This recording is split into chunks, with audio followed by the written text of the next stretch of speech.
اسی طرح یاد رکھو یہ جو یزید کے رضی اللہ عنہ والا مسئلہ ہے، میں یزید کو رضی اللہ عنہ کہنے کا قائل نہیں ہوں.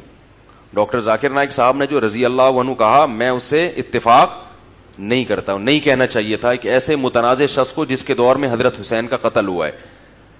تو لیکن یہ ایک تاریخی واقعہ ہے، اس میں اگر ڈاکٹر ذاکر نائک سے غلطی ہوئی ہے تو ممبر پہ ان کا نام لے کے کیچڑ اچھالنے کے بجائے ان کی خدمات جو دوسری خدمات ہیں ان کو سراہنا چاہیے اور کوشش کرنی چاہیے بھائی کسی طریقے سے ملاقات ہو تو انسان ان تک اپنا پیغام پہنچا دے کہ حضرت آپ کی جو تحقیق ہے یزید کے بارے میں ہم اس سے اختلاف کرتے ہیں، ہم اس سے متفق نہیں ہیں، اور یہ بڑا حساس موضوع ہے، مسلمانوں کے جذبات مجروح ہوتے ہیں.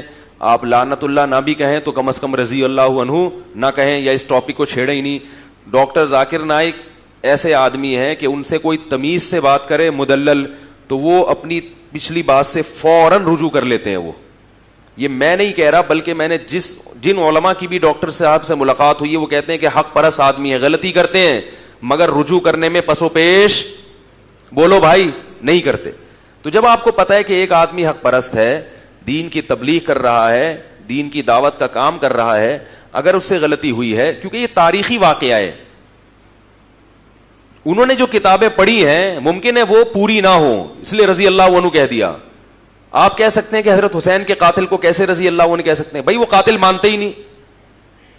وہ الگ بات ہے کہ تھا یا نہیں، میں تو مانتا ہوں اس درجے میں نہیں کہ ڈائریکٹ قتل کیا، اس درجے میں کہ یزید کے دور حکومت میں قتل ہوا ہے اور یزید نے قاتلوں کو سزا نہیں دی، یہ بہت بڑا جرم ہے.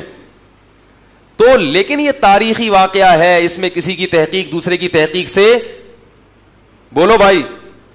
اگر ڈاکٹر ذاکر نائک حضرت حسین رضی اللہ تعالی عنہ سے معاذ اللہ نفرت کا اظہار کرے یا یہ کہیں کہ ان کا قتل معاذ اللہ صحیح ہوا ہے، پھر ڈاکٹر ذاکر نائک قابل ملامت ہوگا اور یہ غلطی قابل معافی نہیں ہوگی.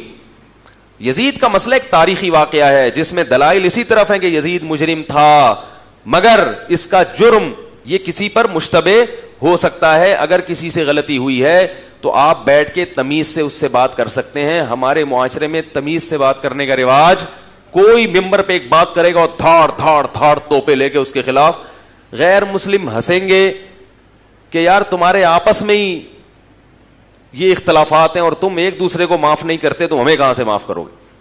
تو اس لیے ٹیلی ویژن پر میں سمجھتا ہوں کہ ڈاکٹر عامر لیاقت صاحب کو بھی چاہیے کہ اس قسم کے ایشوز کو بولو بھائی نہ اٹھائیں، ورنہ یہ امت پہلے ہی تقسیم در تقسیم ہوئی ہوئی ہے.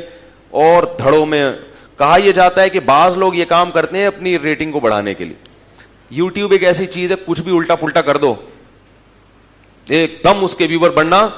مثال کے طور پر میں آج بیان کر دوں کہ اسلام میں 4 شادیاں صحیح نہیں ہیں، ایک مثال دوں تو میرا یہ کلپ اتنا چلے گا نا، ٹرینڈنگ میں سب سے اوپر آ جائے گا یہ کہ یار مفتی صاحب نے بولا کہ اسلام میں 4 نہیں ہے. کوئی اور بولے تو لوگ کہیں گے کہ کوئی مسئلہ نہیں ہے، دیکھیں تو کیا بولا ہے، حالانکہ اس میں بیان یہ ہو کہ 4 ہی ہیں، یعنی لیبل ایسا لگا دیں آپ.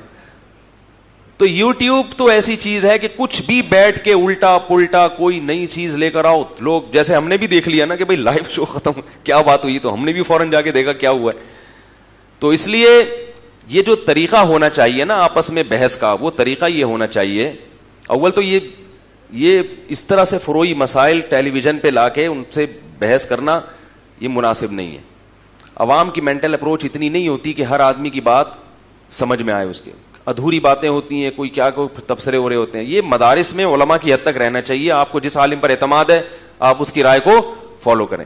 اور اگر بات کرنی ہی ہے تو جو فروعی مسائل ہیں اس میں آپ اپنی رائے دیں، اور مجتہد فی مسائل میں دوسرے کی رائے کا، جیسے رفع الیدین کا مسئلہ ہے، آپ بتائیں میری رائے میں رفع الیدین ہے لیکن امت کا ایک طبقہ یہ ہے جو نہیں کرنے کا بھی قائل، اور ان کے دلائل یہ ہیں. نہیں